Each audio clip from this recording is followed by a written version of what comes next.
중국 당나라에서 유학 중이던 자장율사는 문수보살을 친견하기 위해 오대산의 태화지로 향했다. 이곳에서 간절하게 기도하던 자장율사는 마침내 문수보살의 화신을 만났고 부처님의 가사와 바로 그리고 진신사리를 받게 된다. 그 후 신라로 돌아온 자장율사는 문수보살이 가르쳐준 곳으로 가서 그곳을 오대산이라 이름했다.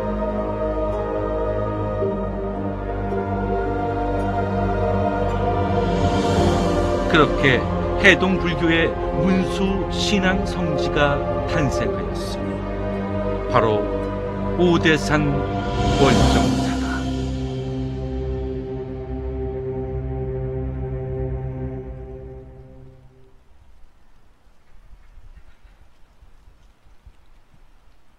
자장율사가 문수 신앙을 들여온 이후 오대산은 신라 시대부터 불교 성지로 자리매김했다.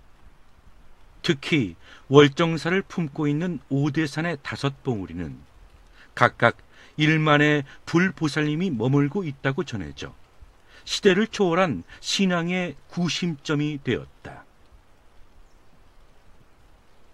오대산 월정사로 향하는 전나무 숲길은 우리나라에서 가장 아름다운 숲길로 손꼽힐 정도로 월정사를 상징하는 보물이자 자연유산이다. 하늘 높이 시원하게 뻗은 전나무의 높이만큼이나 월정사는 오랜 역사와 신비스러운 전설을 간직한 곳이기도 하다. 신라시대 신효가 살고 있었다. 신효는 어머니를 위해 날마다 사냥을 다녔다. 어느 날 신효는 학 5마리를 발견하고 활을 쏘았는데 깃털 하나를 떨군 채 모두 날아가 버렸다. 학이 남긴 깃털을 살펴보던 신효는 깜짝 놀라고 말았다. 눈앞에 짐승이 가득했기 때문이다. 그런데 깃털을 내리고 보니 그가 본 짐승은 모두 사람이었다. 그 순간 살생의 무거운 업보를 깨달은 신효는 출가하여 여러 지역을 떠돌던 중 깃털을 눈에 대고 보아도 사람들이 짐승으로 보이지 않는 곳을 발견했으니 바로 오대산이었다. 저 고개를 넘으면 북쪽으로 뚫려있는 골짜기가 있으니 그리 가보시오. 신효는 노파가 말해준 곳에서 자장율사가 수행하던 곳을 발견하고 수행처로 삼았으니 이곳이 지금의 월정사다. 신효가 만난 노파는 관세음보살의 화신이었고 깨달음을 준 5학은 오대산의 불보살이었던 것이다.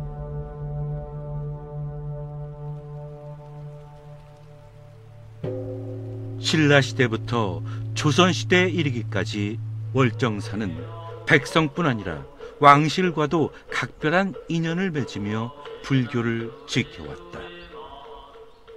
하지만 일제강점기, 일제의 탄압과 교묘한 유화정책으로 조선 불교의 근간은 흔들릴 수밖에 없었다.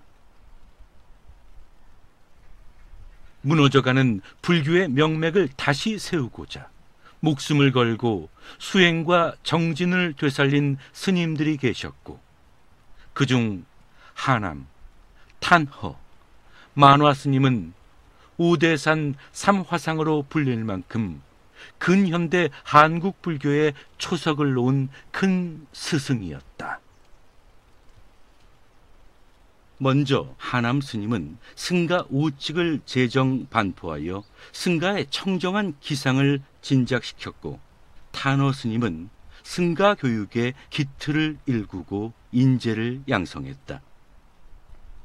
그리고 만화 스님은 한국 전쟁으로 인해 소실된 월정사를 지금의 대가람으로 중창하였다.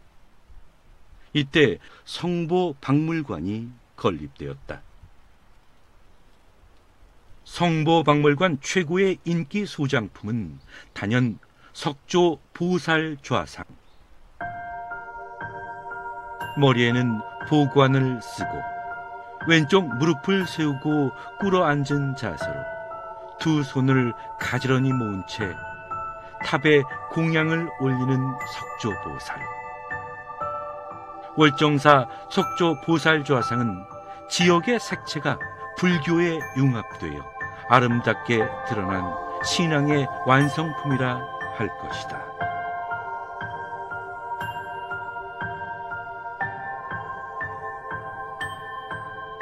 지난 2017년 문화재청은 석조보살좌상을 월정사를 대표하는 팔각구층 석탑과 동격인 국보로 어깨를 나란히 하게 된 것이다.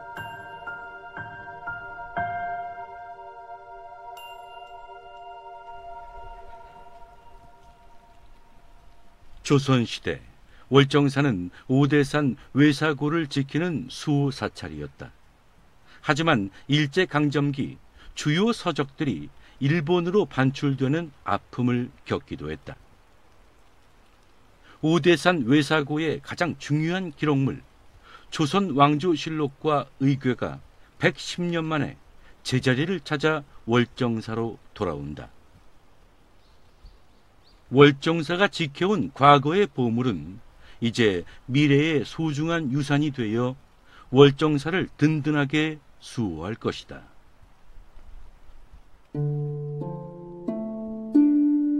오대산은 국내 명산 중에서도 가장 좋은 곳으로 불법이 길이 번창할 곳이다.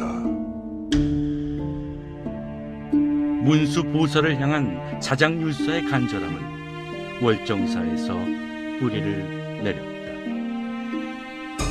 불교가 지닌 신화를 간직하고 불교의 현재를 일군 오대산 월정사는 이제 우리 불교의 미래를 향해 나아가는 중이다. 신화와 신앙이 만나 꽃을 피우고 불보살님들의 진심이 춤을 추는 불자들의 발언이 하나로 모이는 월정사는 우리가 꿈꾸는 불국토의 모습일 것이다.